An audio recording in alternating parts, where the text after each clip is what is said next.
opponents from the committee that we've got lots of problems with the existing bill.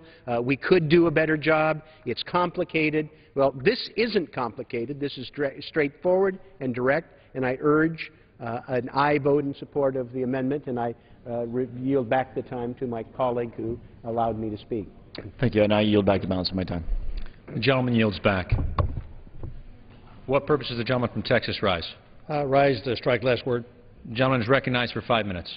Mr. Speaker, once again, we've come at a point where I need to defend the work of the Ag Committee, the Authorizing Committee, the one who knows the most, the committee that knows the most about this process.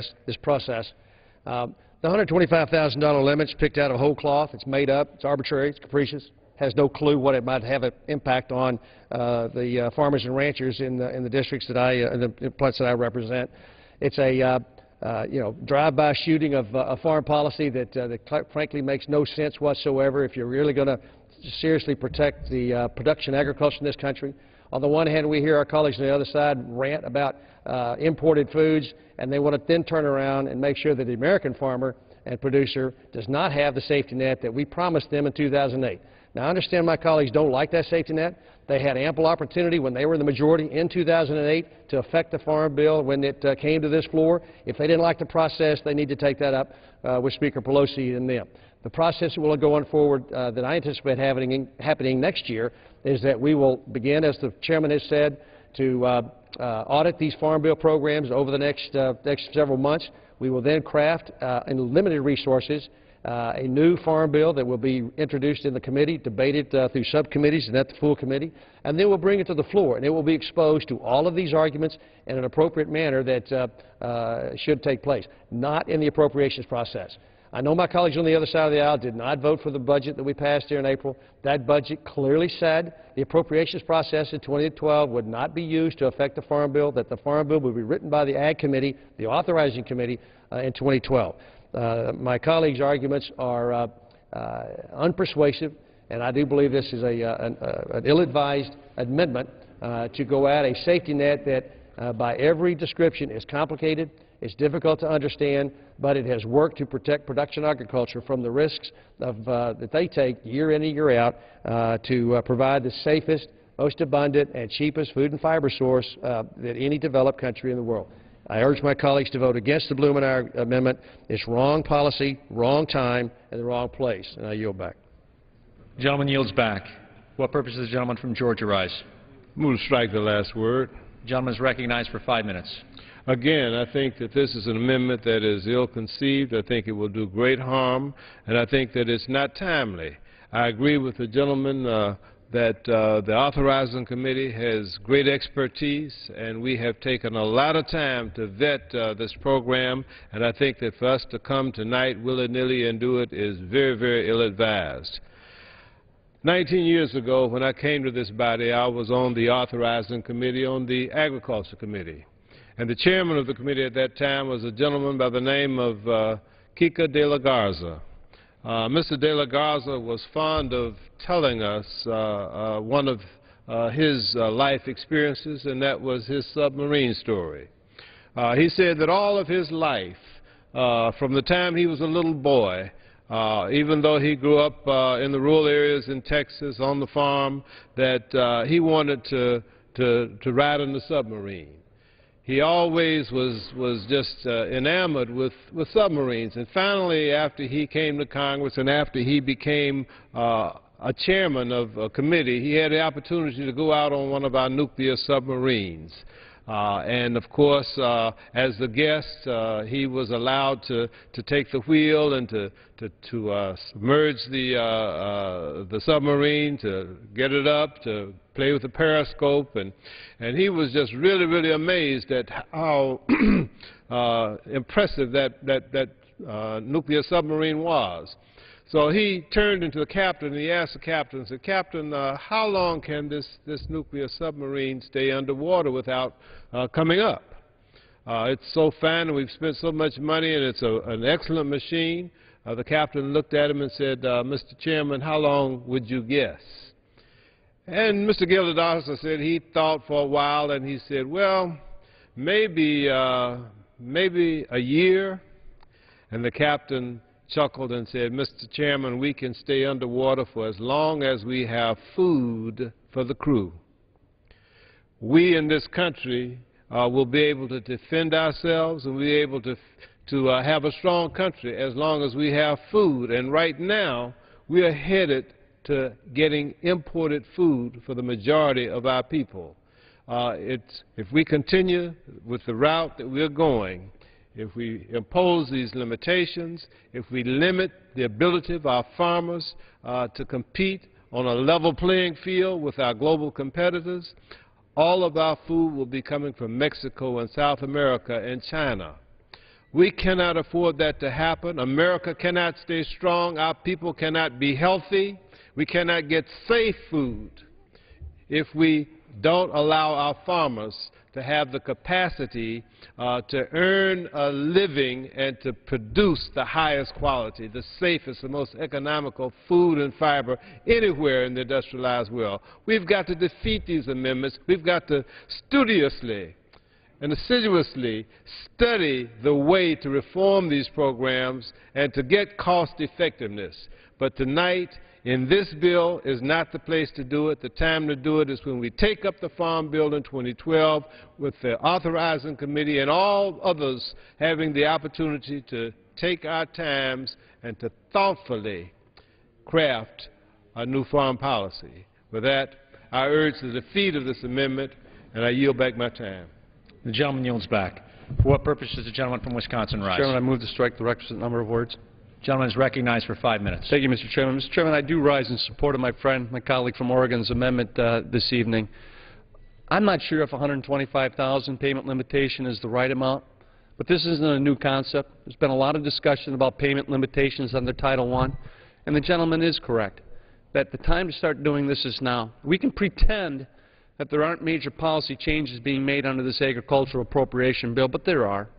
Deep cuts in the conservation title. We just had a large consortium, coalition of outdoor sporting groups write a letter expressing their concern about the deep cuts in the voluntary and incentive-based land and water conservation programs and the impact that's going to have on quality water and habitat protection, or the ability of our farmers to be good stewards of their land.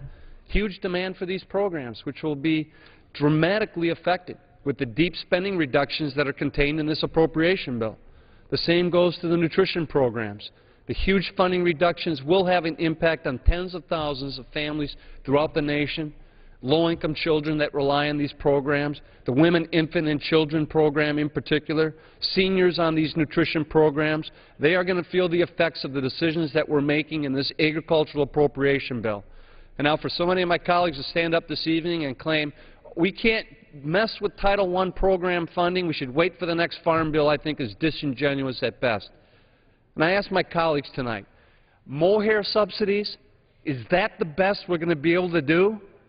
And I would submit to my colleagues the reason why mohair was picked on is because they're not a particularly well-organized, sophisticated, politically connected entity out there.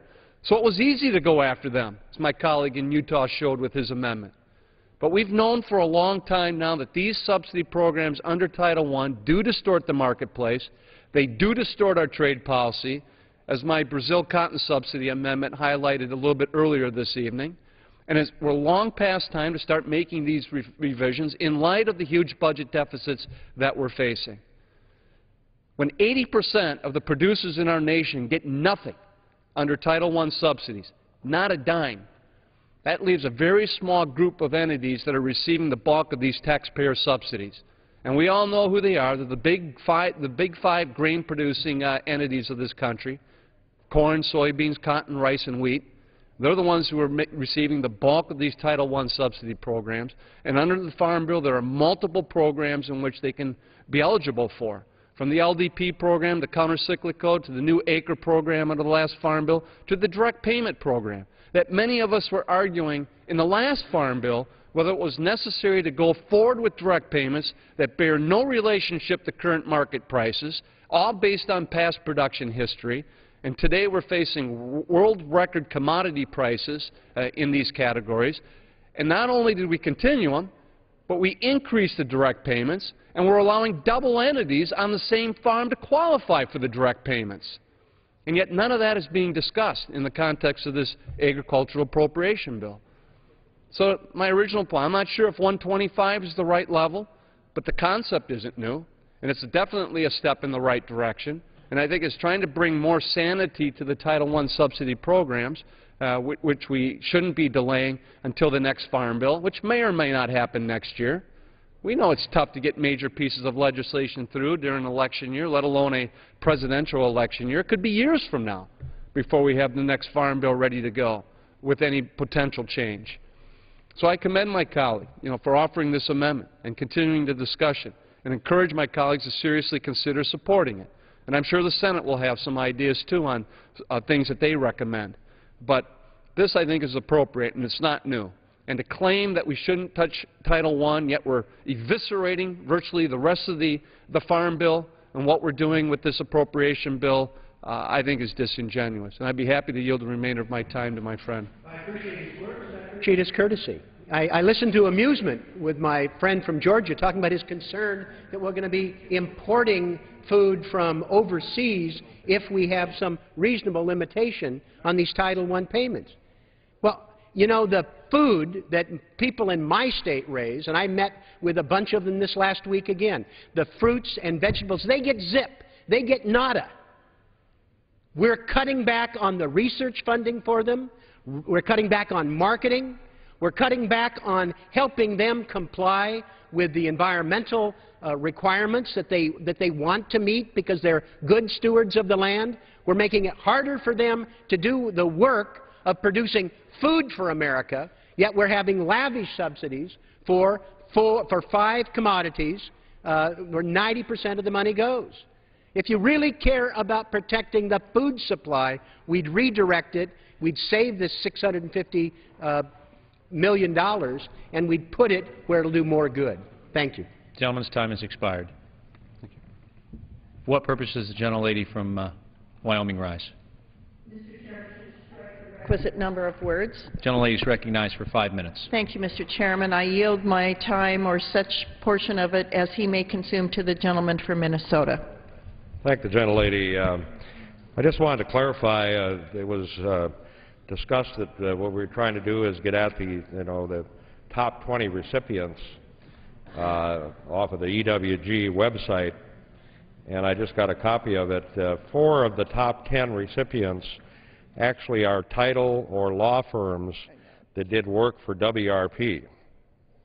The top one is Fidelity National Title, $4.8 million. That is all work that was done on WRP contracts. It looks to me like 6 of the top 20 are actually abstract and title firms that did work on conservation WRP contracts that are not affected by this amendment. So, that's a problem. You've got throwing all these statistics around and claiming that these big guys are getting all this money, but these aren't even farmers. These are law firms. And maybe we should have payment limitations on law firms. That might be a good thing. And maybe, we should only let these guys do $125,000 worth of WRP work so we can spread it around a little bit and make it more fair. That's the other problem with this whole concept. I yield back. And Mr. Chairman, I yield back the balance of my time. Gentlelady yields back. What purpose does the gentleman from California rise? Last word. Gentleman's recognized for 5 minutes. I wasn't going to rise on this amendment, probably shouldn't, but I just want to, this discussion just bugs me. I represent more productive agriculture in my district than anyone in this room. $4 billion in just one county, and I represent a bunch of counties. And what we grow is specialty crops. I grow 85 crops in Monterey County. And we were talking about earlier, 58% of all the lettuce in the United States is grown in that county. We grow 35 different varieties of wine grapes. And we're the leading counties in strawberry production and in bunch of berry productions and all the things that you see in fact, our motto there is that we're the salad bowl capital of the world, which all the ingredients of salad, celery, lettuce, all those things we grow. And you know what? They don't get a dime of support from the federal government. If they have market falls, they eat it. If the disaster comes in, they eat it. So the reason these amendments are brought up by Mr. Kine and Mr. Blumenauer year after year is because, frankly, you know what? The Farm Bill doesn't address this issue. It really doesn't. It's too tough. It's too politically tough. There's too many vested interests in this town. But you have a whole bunch of agriculture out there, and some people would suggest it's more than all of the money created in commodity supports is in what they call specialty crops. And that's all the stuff you eat all the time. And you can't have this bifurcated world out there where you have a bunch of people that are essentially on welfare and a bunch of people that are just assuming all the risk. And what really surprises me is that the conservative side of the aisle over here that really is driven towards market approaches to solve problems, this is not a market approach. This is a subsidy, and it's taxpayer subsidy, and it's going to very wealthy people in some cases. And so I'm rising that, you know, this amendment is as in the past, gets defeated. But these gentlemen have an issue, and I just beg with the leaders, and I've got great respect for the ranking member of the Ag Committee here in our side of the aisle, and I know he can wrestle with these problems. He's a CPA. He knows these things. And I think the handwriting's on the wall that if the conservatives on your side of the aisle would take this on as an issue that America's really got to address, we may get some progress in the Farm Bill. If you don't, you're abandoning your marketed concepts, you're abandoning what is needed in modern America, and I just remember, that apple, that pear, that banana in there, that celery, the strawberries, the list goes on and all, the fruits and vegetables, they don't get any of these payments. So let's not have a bifurcated agricultural production out there where half of it depends on taxpayer payments and the other half has to just live by market forces. Let's have everybody a lot more influenced by market forces. Gentleman yields back. The question is on the amendment offered by the gentleman from Oregon. Those in favor will signify by saying aye. Those opposed, no. In the opinion of the chairs, the noes have it. The noes have it, and the amendment is not agreed to. Mr. Chairman, on that I would request a recorded vote. Pursuant to Clause 6 of Rule 18, further proceedings on the amendment offered by the gentleman from Oregon will be postponed. For what purpose does the gentleman from Iowa rise? Mr. Chairman, I have an amendment at the desk, number 11. Clerk will designate the amendment. Amendment offered by Mr. King of Iowa. At the end of the bill, before the short title, insert the following new section. None of the funds made available by this Act may be used to make payments or to pay the salaries and expenses of personnel of the Department of Agriculture to make payments under Section 201 of the Claims Resolution Act of 2010, Public Law 111-291-124, Stat 3070, relating to the final settlement of claims from in black farmers discrimination litigation, or Section 14012 of the Food, Conservation, and Energy Act of 2008, Public Law 110-246-122, Stat 2209. Gentleman is recognized for 5 minutes. Thank you, Mr. Chairman. This amendment emanates from claims that were filed subsequent to a press conference held by then Secretary of Agriculture Dan Glickman in 1995, who said that the USDA was discriminating against black farmers. I believe that happened. Their estimate at the USDA at that time was that there were approximately 3,000 black farmers who would file claims under what resulted in a consent decree in the late 90s. The 3,000 estimate became 22,051 claims of discrimination. But according to the census, there are 18,000 black farmers. According to the testimony of the president of the Black Farmers Association before the Judiciary Committee, 18,000 black farmers. Well, 18,000 black farmers, estimating 3,000 claims of discrimination, became 22,551 claims. That was Pigford 1. $1.05 billion were paid out then to settle all of the claims that were there. There was an argument made that others didn't get filed. but it always was a number greater than the actual number of black farmers, and you can't have more black farmers discriminated against than there actually are. They tried to open up Pigford 2. This Congress didn't act on it in an affirmative way between the House and the Senate until late last fall in a lame duck session. President Barack Obama introduced legislation as a junior senator from Illinois, S. 1989, in 2007, and was instrumental in pushing this through in a lame duck session that appropriated $1.15 billion to pay out claims. Now we have not 3,000 claims, not 18,000, we still have 18,000 black farmers. Now we have 94,000 claims. And report after report of fraudulent claims and marketing this as perpetuation of a fraud across this country. And my amendment shuts off the funding that would be used to administer or to fund the balance of these Pigford 2 claims. With this, Congress must investigate the fraud that's here. And by the way, Shirley Sherrod, who was fired by Secretary of Agriculture, was the largest recipient and the largest civil rights claim in the history of America, $13 million for her claim. 3 days later, Tom Vilsack hired her to work for the USDA. Later, he fired her. Later, he hired her back. And then she sued Andrew Breitbart. All of these things are information that we need to find out. This Congress cannot be paying out another $1.15 billion, bad money, good money going after bad claims. And we have reports and videotape. One is a class counsel who is on videotape and says that he has 3,000 clients who have filed discrimination claims, and at least 10% of them are fraudulent claims.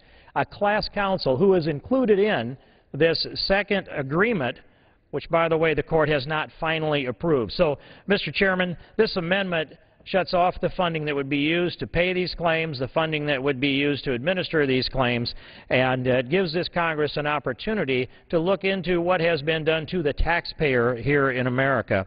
And so I urge adoption of my amendment, and I believe that I have explained what it amounts to, although it has been very intensively in the news over the last year or so, and I would urge its adoption and yield back the balance of my time. The gentleman yields back. For what purpose does the gentleman from New York rise? Mr. Chairman, I have an amendment at the desk. Another amendment is pending.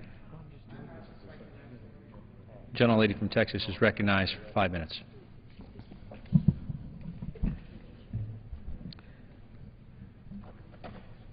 The opportunities for members to have amendments is a privilege that should not be denied. And I respect my colleague from Iowa for his right to offer an amendment.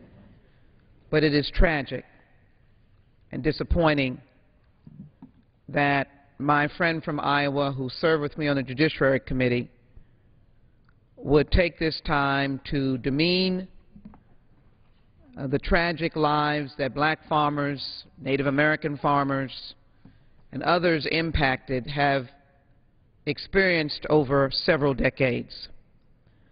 To raise the name of Shirley Sherrod, whose eloquent story and painful story of the loss of her father in the segregated South, who was murdered, and the family had to survive after his tragic murder because of his color. To my knowledge, a farmer, a man of the earth. I sat on the Judiciary Committee for a number of years, and this legislation proceeded through the Judiciary Committee. I joined the gentleman in wanting to ensure the adequacy of the implementation of this settlement. I want to stand alongside of a transparent system. But this was a lawsuit. Many of the litigants died before they even got to the settlement. This is the American way. A battle in the courts, a settlement. Had it not been for the goodwill of members of this body on both sides of the aisle, members of the Congressional Black Caucus who joined with members of the Democratic Caucus, Republicans, past presidents who were concerned and interested in the devastation tragedy of the segregated South and a segregated department who treated black farmers in a disparate way from others. Individuals who went bankrupt, who lost farms because they could not get the same access to agricultural loans that others could. And in the wisdom of the court system, and the wisdom of this body, and the wisdom of a settlement, relief was brought, not before many had died, and their heirs, trembling, limited, scattered, few, were able to come together and to receive the funding. I'm sorry Mr. King was not at the signing of that final settlement, and to see those historic families, patriots, who expressed nothing but love for this country.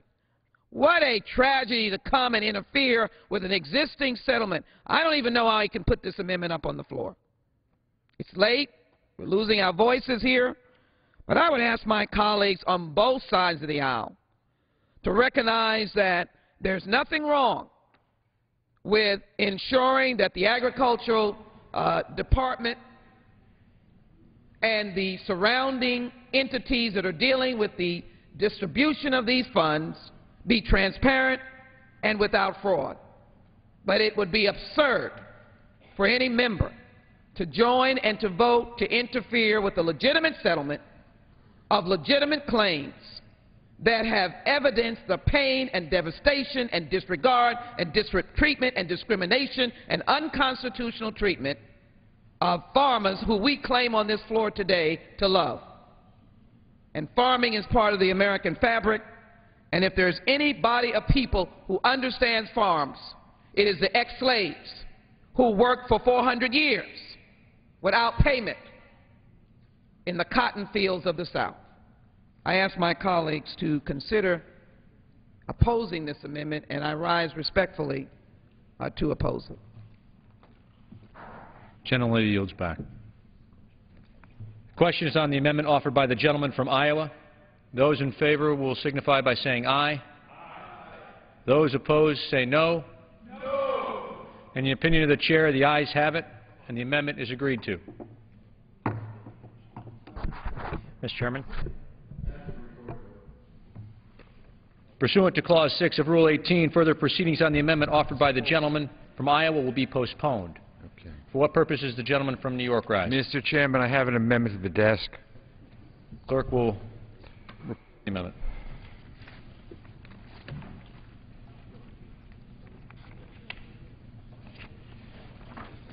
Amendment offered by Mr. ENGEL of New York. At the end of the bill, before the short title, insert the following section. None of the funds made available by this act may be used by the Department of Agriculture, the Food and Drug Administration, the Commodity Futures Trading Commission, or any other federal agency receiving funds under this act to lease or purchase new light-duty vehicles, or any executive fleet, or for any agency's fleet inventory, except in accordance with Presidential Memorandum Federal Fleet Performance dated May 24, 2011. Gentleman is recognized for 5 minutes.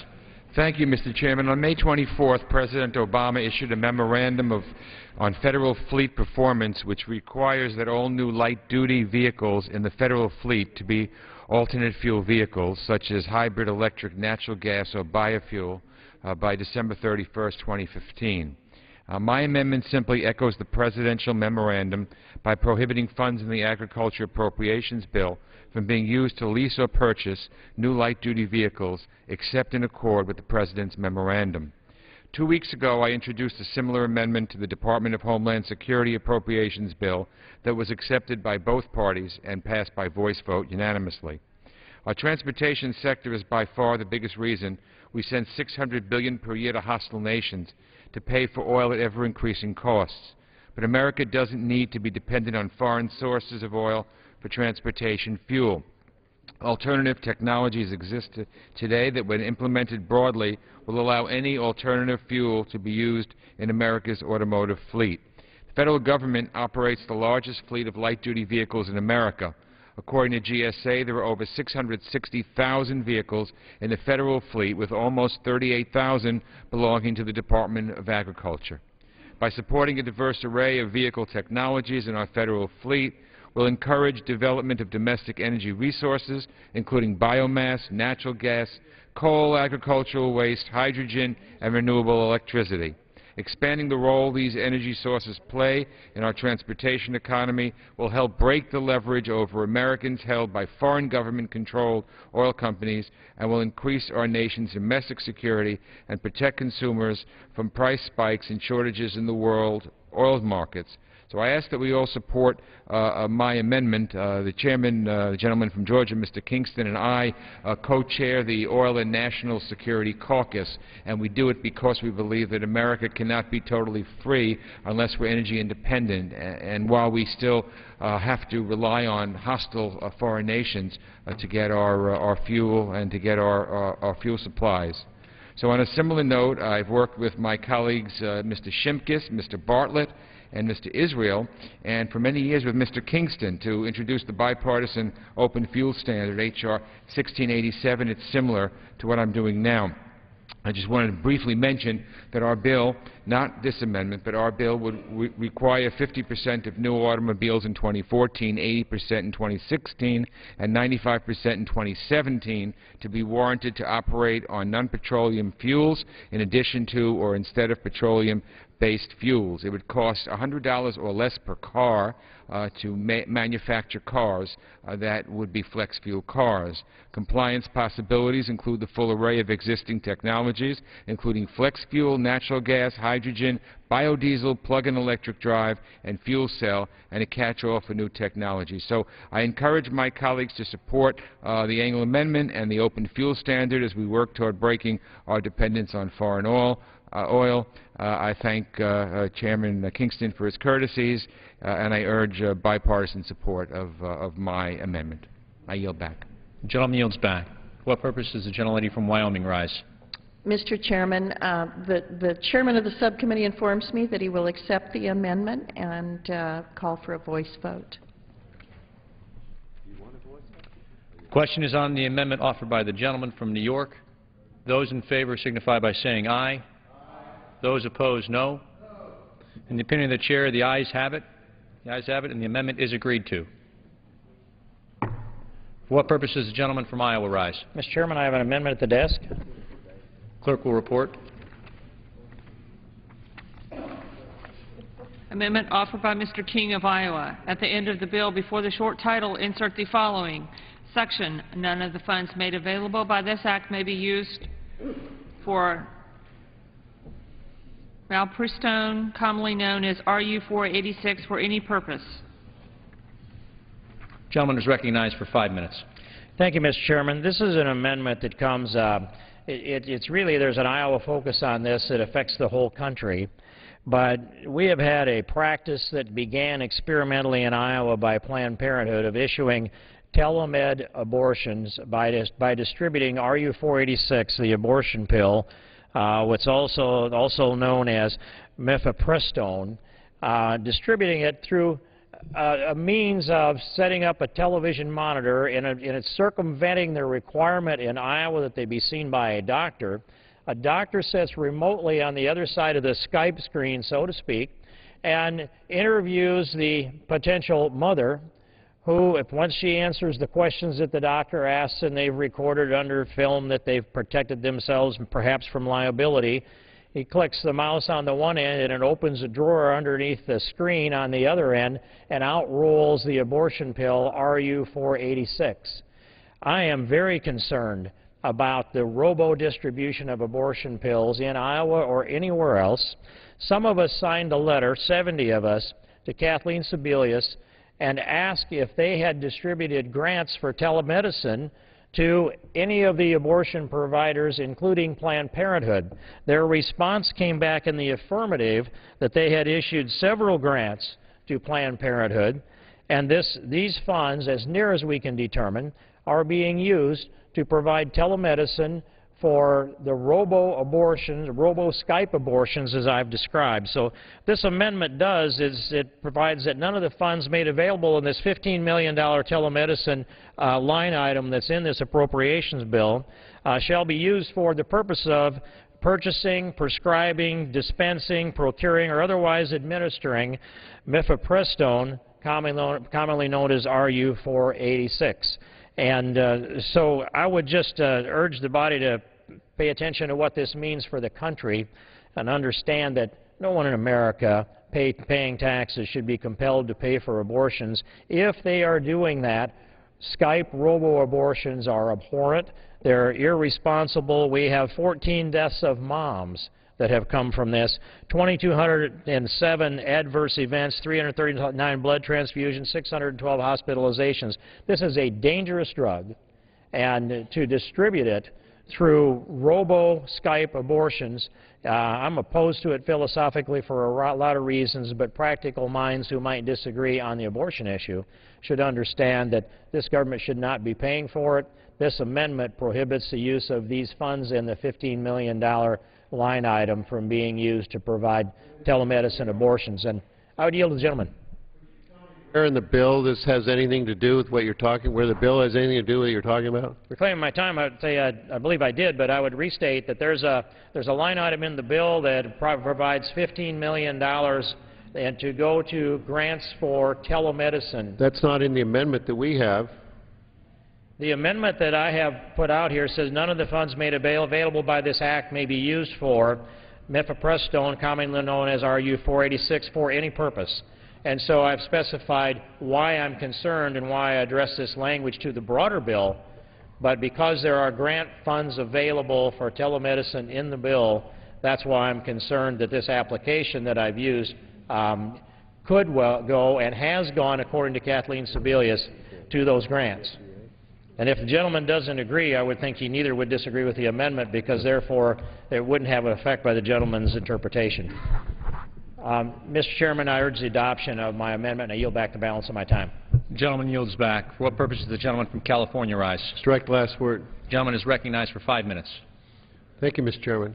I know it's late, but I rise in opposition to this because, first of all, using telemedicine by FDA I don't think is, one, illegal or ill-wise. Secondly, I think what the gentleman's going to talk about is a legal drug in the United States.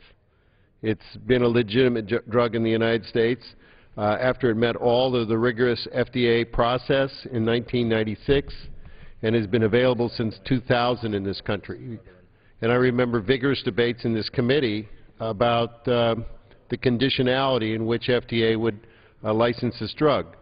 It's illegal and available in all 50 states in the United States, in Washington, D.C., in Guam, and in Puerto Rico. It's a prescription drug which is not available to the public through pharmacies. Instead, its distribution is restricted to specifically qualified licensed physicians. To use it, a woman must go to a doctor's office.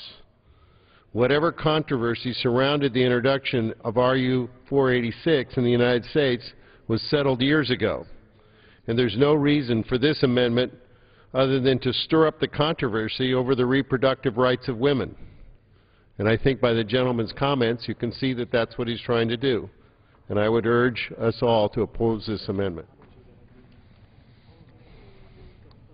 And frankly, it doesn't have anything to do with USDA funds, because we don't do telemedicine abortions. Does the gentleman yield back? The gentleman yields back. The question is on the amendment offered by the gentleman from Iowa. Those in favor will signify by saying aye. Aye. Those opposed say no. No. In the opinion of the chair, the ayes have it, and the amendment is agreed to. Pursuant to Clause 6 of Rule 18, further proceedings on the amendment offered by the gentleman from Iowa will be postponed. Mr. Chair, I have an amendment at the desk. For what purpose does the gentleman from Michigan rise? Does the gentleman offer an amendment?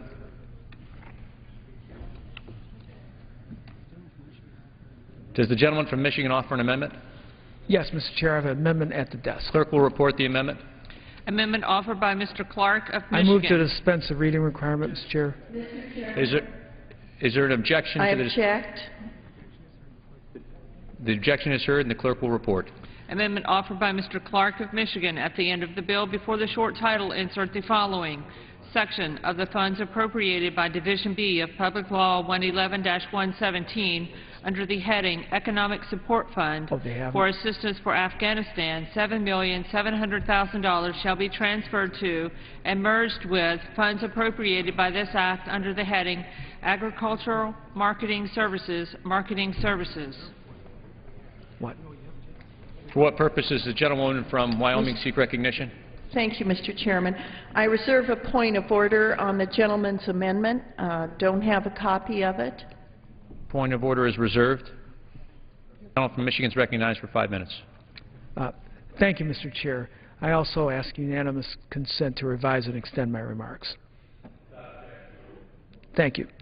I would like to let this Congress know and the American people know that I've identified a funding source so that we can provide nutritious food and fresh fruits and vegetables to those Americans who live in areas around this country that the gentlelady from Texas, Ms. Jackson Lee, so appropriately described as food deserts. As a matter of fact, this government currently spends hundreds of millions of dollars to build agricultural businesses, to help support farmers, to help new farmers start new agricultural businesses in order to address food desert issues. Unfortunately, that money is not spent here to help Americans eat better. It's spent in the Afghanistan desert. As a matter of fact, in this previous fiscal year, this government spent over $700 million in agricultural aid in Afghanistan. What I propose is to redirect 1% of that money that's going to Afghanistan right now, send it back to the United States so people here can eat nutritional food and have access to fresh fruits and vegetables. I'd like to say one thing. The argument on why we're spending that kind of money to support farmers in Afghanistan is because we don't want those farmers growing poppies to sell opium to fund safe havens for terrorists. We understand that there are people around the world that want to attack this country like they did many years ago. But because bin Laden is now dead, it's time for us to reassess our mission in Afghanistan. We don't need to spend $100 billion a year in Afghanistan right now. We need to take a share of that money to help the American people. So if we took 1% of the money that we spent last year, we would be able to fund the program proposed by the gentlewoman from Texas. Look, I've got young folks in the city of Detroit right now that would likely not have to resort to selling drugs if they could make a living in urban agriculture. We need that money that's going to Afghanistan. We need it right here in the United States. So we can help our farmers here. So we can support farmers market. So we can provide food and nutritional supplements to our pregnant mothers and to their infants and children. Our people in the United States need a share of their own money back here.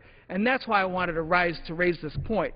Now, I understand that the rules of this House may not allow me tonight to redirect that money from Afghanistan back here to this budget.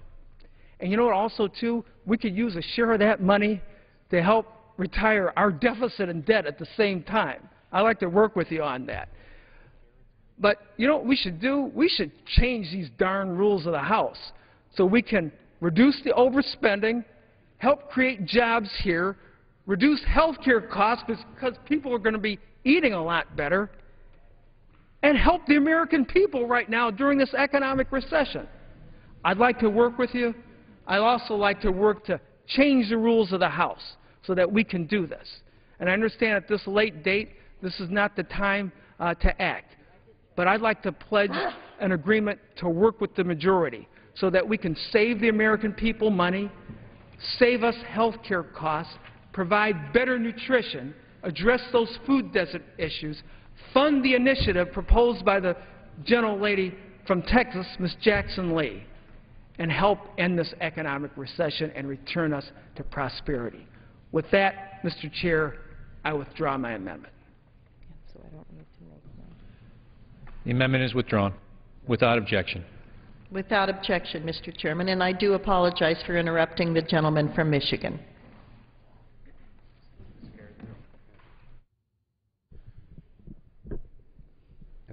What purpose does the gentleman from New Jersey rise? I have an amendment at the desk. The clerk will designate the amendment. Amendment number 22, printed in the Congressional Record, offered by Mr. Garrett of New Jersey. The gentleman is recognized for 5 minutes. Thank you, Chair. This is a protect retiree pensions and jobs by ensuring a well-functioning swaps market amendment. Speaker, I ask for your support today for my amendment, which would do that, prevent unintended consequences from impacting literally millions of pension plan participants and the beneficiaries that follow. My amendment would simply require the CFTC to finalize important data reporting rules before they implement new rules for certain swap transactions. See, with this change, they would be able to collect the transaction data that it needs to determine the reasonable standards for block trade levels and real-time reporting requirements without first disrupting the marketplace. You see, finalizing any numerical determination of block trade sizes or setting real-time reporting requirement timeframes prior to having necessary data really, if you think about it, would be arbitrary, it would encourage litigation, and will likely have those unintended consequences on those very same pension funds I talked about, their ability to protect their investors as well as on our economic growth of our country and job creation. So what this amendment would do is require swap data reporting rules to be finalized and be in place before promulgating the final block trade rules or those real-time reporting criteria rules. Now, I do this because numerous market participants of all shapes and sizes have sent to us public comment letters warning of the dangers of getting block trades and real-time rules wrong. I'll just give you this one. I had others, but let's give you one of those letters, and that comes from the American Benefits Council. Who are they? Well, their members provide benefit services to over 100 million Americans, and the Committee on Investment and Employee Benefit Assets, whose members includes more than 100 of the country's largest pension funds and manage more than $1 trillion on behalf of 15 million member plan participants and the beneficiaries. I'll just give you one quote from this, not all the other ones. We have concerns about the sequencing of proposed real-time reporting rules in relation to the collection of swap market information. We believe that they should first obtain market information via reporting of trades of swap data repositories, which have to be set up, of course, and then propose rules based on this data, such as real-time reporting, which necessarily would better serve the intended purposes." End quote. So, in conclusion, by instituting a more common-sense approach to these rulemakings, we are giving them the ability to collect that data of the swap transaction information to determine those reasonable block trades, levels that they have to set, the real-time reporting requirements as well, and to do so in a way that will not impair the well-functioning of the marketplace. And with that, I will yield back. The gentleman yields back. For what purpose does the gentleman from Minnesota rise? Chairman, I rise to oppose the amendment and strike the last word. The gentleman is recognized for 5 minutes. Chairman and members, this is part of the continuing effort to delay the implementation of the Dodd-Frank Act as long as possible. We've seen some other examples of that. This section deals with public reporting of swap data. And what people need to understand that the people that are most afraid of the public disclosure are not the people that are using this market, it's the banks. What this is really about, and what this end-user debate that's been going on is about, more than anything else, is that the public disclosure of this information will lower the spreads of the Wall Street banks that do these swaps. That's what's the bottom line of this whole deal. And, you know, if the market participants knew more, you know, like what we do in the exchange trading and so forth, the margins are going to come down and the profits of these banks are going to shrink. In fact, some people have said that they think that once the Wall Street bank want to delay it. So some would argue that we need more data collection, and I guess that's what you're arguing, before this public reporting. And I think for some swaps, that is the case, and I will agree with that. But on other swaps, the institutions are already collecting this data. And there's no reason, they can go forward with this public reporting. We have the information. There's no reason to delay it. You know, in other cases where we don't have the information, it probably is appropriate to delay it. But the CFTC has the discretion to do this, and it's right in the law. It's on page 328 of the conference report, and we've put in there the criteria to allow them to move ahead with the swaps where we have the data and to delay it where we don't have the data. But what you're trying to do is you're going to delay the whole thing, you know, and all it's going to do is ensure that these profits and these big bonuses that they're paying on Wall Street can go on longer than they need to. So, you know, I don't know any reason why we need to do this. If you read this, you know, they have all the discretion. All of the problems that people brought up with the block trades and these other things that people were concerned about are in there. And the last thing it says, they have to take into account whether the public disclosure will materially reduce market liquidity. And they're doing that. And they're doing that as they're going through this process. And I believe at the end of the day, will the gentleman yield? It's going to be fine. For the gentleman?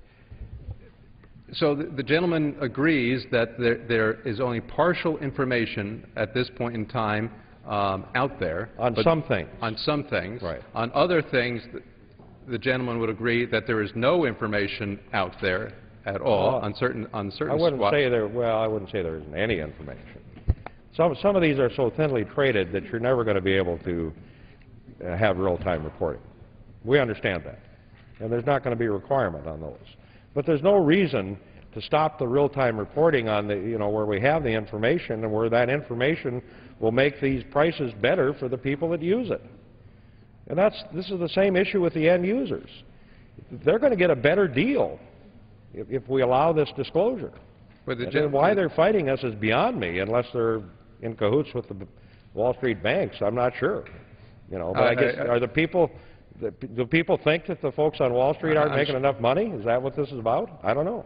Yeah, I would appreciate if the gentleman would not make the allegation that we make these applications here because anyone is in cahoots with Wall Street banks or such as you've just they're made. They're the people that are against this. They were against it when we did it.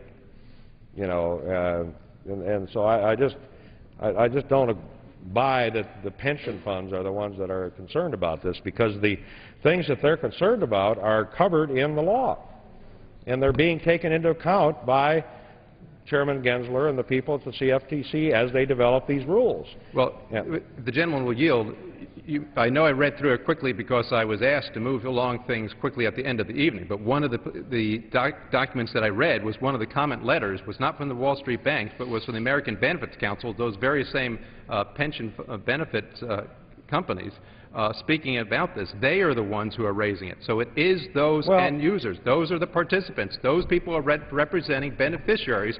They are the ones who are asking for this delay. It's not the Wall Street banks that I'm making reference to here. Well, it's the beneficiary. It's the pension funds. Thousands of comments. The gentleman's time has expired. And you know, I haven't read them all. I don't know what they all say. We can supply you with the ones. But I have end users coming into my office arguing against their own interest.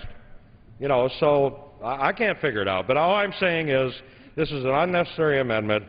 It's in the statute. These things are covered. You know, it makes no sense to delay the entire situation when you have maybe a few things that are of concern. They're going to be taken care of. Yield back. Gentleman's time has expired. The gentleman from what purpose does the gentleman from California rise? Strike the last word. Gentleman is recognized for 5 minutes. Well, I want to. What Chairman Peterson is talking about is that this is an ag bill that's to help agriculture, producers of agriculture. What this amendment does is hurt them. It supports the banks by delaying transparency, so it's going to cost the end user more money. The end user is all the customers of that this bill is all about. The gentleman really wants to help the banks. Maybe his amendment ought to be in the financial services bill. But this is going to hurt our people that we in this committee work for all the time. And I don't think that's a very good amendment. And if Mr. Peterson would like some more time, I'd be glad to yield it. All right? Then I yield back. Gentleman yields back. The question is on the amendment offered by the gentleman from New Jersey. Those in favor will signify by saying aye. Aye. Those opposed say no. No. In the opinion of the chair, the ayes have it, and the amendment is agreed to. Mr. Chairman, I ask for a recorded vote.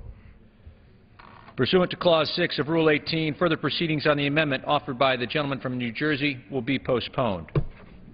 For what purpose does the gentlelady from Texas rise? I have an amendment and that's number 228 or 29.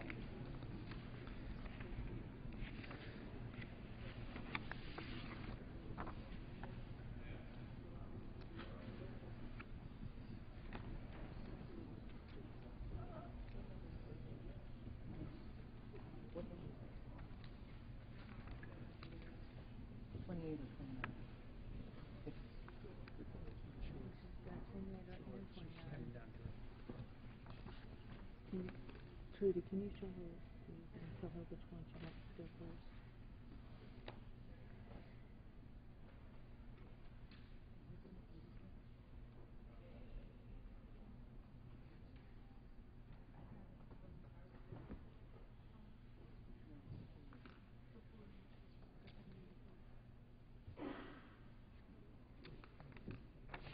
The clerk will designate the amendment. Amendment number 29, printed in the Congressional Record, offered by Ms. Jackson Lee of Texas. Gentlelady is recognized for 5 minutes. I thank the chairman very much. I hope my colleagues will join me in recognizing the value of emphasizing the importance of urban gardening. My amendment would prohibit any funds, any of the funds made available by the Appropriations from being used in contravention of the Food and Nutrition Act of 2008. 47 million American families live in poverty that restrict their access to healthy food. The Food and Nutrition Act of 2008 supports numerous programs aimed at reducing hunger throughout the country. 17 million children struggle with hunger every day, affecting their ability to learn and develop in a country so full of resources it is unconscionable that millions of children do not have enough to eat. We cannot consider proposals that would contradict existing legislation aimed at improving food security, such as the Food Nutrition Act of 2008. In my home state of Texas, where I represent the 18th Congressional District, 17.4% of all households struggle with food security. Community Food Project competitive grants are a vital aspect of the Food and Nutrition Act that must be preserved. Community Food Project grants have helped thousands of people in low-income communities combat food insecurity by developing community food projects that encourage healthy habits and self-sufficiency. These grants increase the self-reliance of low-income communities that have historically encountered difficulties in providing foods. Programs funded by Community Food Project grants have been successful in cities and towns. And, in fact, more than 550,000 Harris County residents relied on the Supplemental Nutrition Access Program to buy food. But one of the important aspects of this is the urban garden. The People's Garden School Pilot Program will develop and run gardens at high-poverty schools, teaching students about health and nutrition and increasing access to healthy foods are invaluable benefits of schools where more than 50% of the student body qualifies for free or reduced cost lunches. I rise to encourage the support of this particular part of the bill so that we can continue to support urban gardening. And I want to salute Veggie Pals, a gardening program that does just that. It finds patches of land, wherever it might be, and it makes sure that we provide healthy food.